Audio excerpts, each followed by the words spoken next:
What was once confined to science fiction movies This may be a little uncomfortable.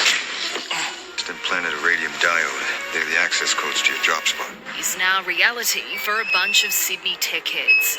Pay, open doors, and have my business card in there as well. Remy Baker and Mitch Hunter from PhD Media are being microchipped to simplify their lives. My work pass and potentially my Opal, which will allow me access to my office, to use the printer, to use the scanner. We won't need any ID cards, we won't need any PIN codes, we won't need any sort of access cards or anything, so we can live a much sort of freer life.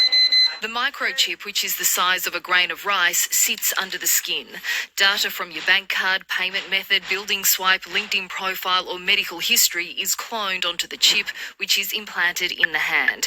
Using the same technology as tap and pay cards, the chip can then be used to open security doors, pay for a coffee, use public transport and access information you've programmed onto the chip. This technology also has the potential to save lives. Skeeve has loaded medical data onto the chip in his hand, so if he was found unconscious, all you'd need to do is get a phone, tap it on his hand, and you'd have access to medical data like his blood type as well as any allergies he has.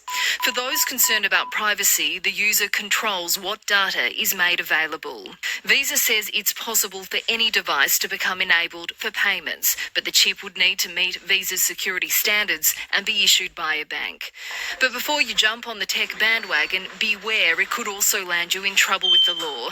Meow Ludo copped a fine from Transport New South Wales after implanting his Opal microchip in his hand. I got caught on the train and they've given me a fine for not having a valid ticket. So we discussed it a little bit. The transit officers were actually really lovely, but now we're taking it to court. If that's not appealing, there's always the old-fashioned way. Sophie Walsh, 9 News.